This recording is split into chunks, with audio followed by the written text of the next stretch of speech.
Capítulo 7. O inesperado. Chegados os dragões em frente aos canjicas, houve um instante de estupefação. Os canjicas não queriam crer que a força pública fosse mandada contra eles, mas o barbeiro compreendeu tudo e esperou.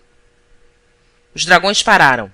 O capitão intimou a multidão que se dispersasse, mas, conquanto uma parte dela estivesse inclinada a isso, a outra parte apoiou fortemente o barbeiro, cuja resposta consistiu nestes termos já levantados: "Não nos dispersaremos.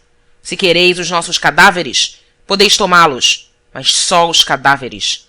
Não levareis a nossa honra, o nosso crédito, os nossos direitos, e com eles a salvação de Itaguaí." Nada mais imprudente do que essa resposta do barbeiro, e nada mais natural. Era a vertigem das grandes crises. Talvez fosse também um excesso de confiança na abstenção das armas por parte dos dragões.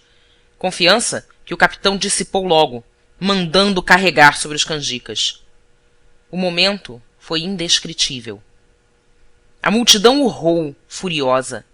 Alguns, trepando as janelas das casas ou correndo pela rua fora, conseguiram escapar. Mas a maioria ficou, bufando de cólera, indignada, animada pela exortação do barbeiro. A derrota dos canjicas estava iminente, quando 1/3 dos dragões, qualquer que fosse o motivo, as crônicas não o declaram, passou subitamente para o lado da rebelião. Este inesperado reforço deu alma aos canjicas, ao mesmo tempo que lançou o desânimo às fileiras da legalidade.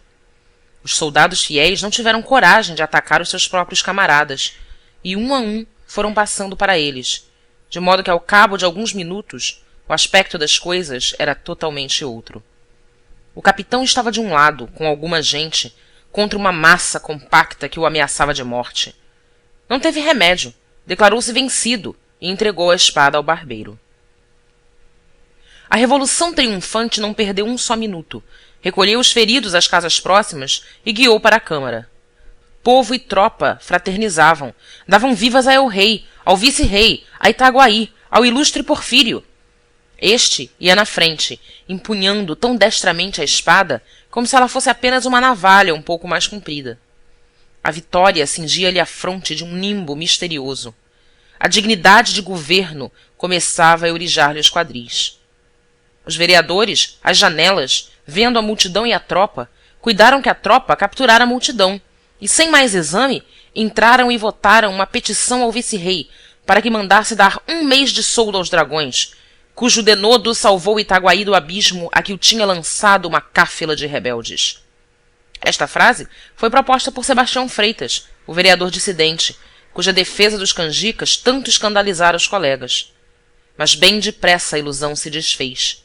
Os vivas ao barbeiro, os morras aos vereadores e ao alienista vieram dar-lhes notícia da triste realidade. O presidente não desanimou. "Qualquer que seja a nossa sorte", disse ele, "lembremo-nos de que estamos ao serviço de Sua Majestade e do povo."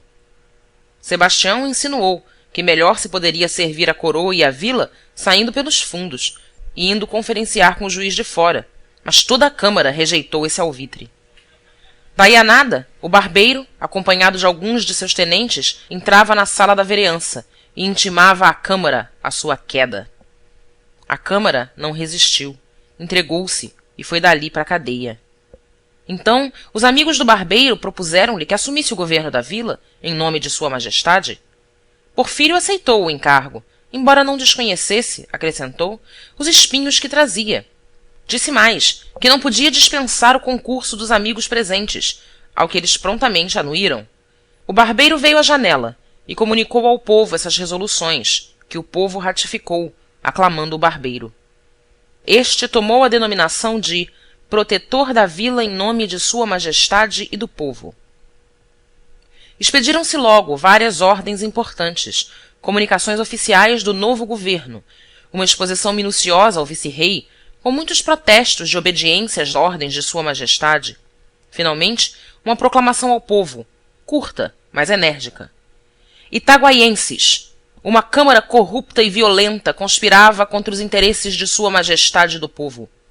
A opinião pública tinha-a condenado. Um punhado de cidadãos, fortemente apoiados pelos bravos dragões de Sua Majestade, acaba de a dissolver ignominiosamente, e por unânime consenso da vila, foi-me confiado o mando supremo, até que Sua Majestade se sirva ordenar o que parecer melhor ao seu real serviço. Itaguaienses, não vos peço senão que me rodieis de confiança, que me auxilieis em restaurar a paz e a fazenda pública, tão desbaratada pela Câmara que ora findou as vossas mãos. Contai com o meu sacrifício, e ficai certos de que a coroa será por nós. O protetor da vila, em nome de Sua Majestade do povo, Porfírio Caetano das Neves. Toda a gente advertiu no absoluto silêncio desta proclamação acerca da Casa Verde. E, segundo uns, não podia haver mais vivo indício dos projetos tenebrosos do barbeiro. O perigo era tanto maior quanto que, no meio mesmo desses graves sucessos, o alienista metera na Casa Verde umas 7 ou 8 pessoas, entre elas 2 senhoras, sendo um dos homens aparentado com o protetor. Não era um repto, um ato intencional, mas todos o interpretaram dessa maneira, e a vila respirou com a esperança de que o alienista, dentro de 24 horas, estaria a ferros e destruído o terrível cárcere. O dia acabou alegremente. Enquanto o arauto da matraca ia recitando de esquina em esquina a proclamação, o povo espalhava-se nas ruas e jurava morrer em defesa do ilustre Porfírio. Poucos gritos contra a Casa Verde, prova de confiança na ação do governo.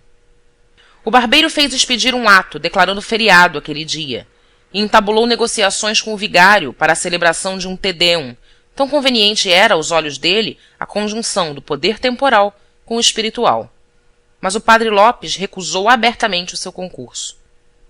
Em todo caso, Vossa Reverendíssima não se alistará entre os inimigos do governo, disse-lhe o barbeiro, dando à fisionomia um aspecto tenebroso. Ao que o padre Lopes respondeu sem responder: como alistar-me, se o novo governo não tem inimigos? O barbeiro sorriu. Era pura verdade.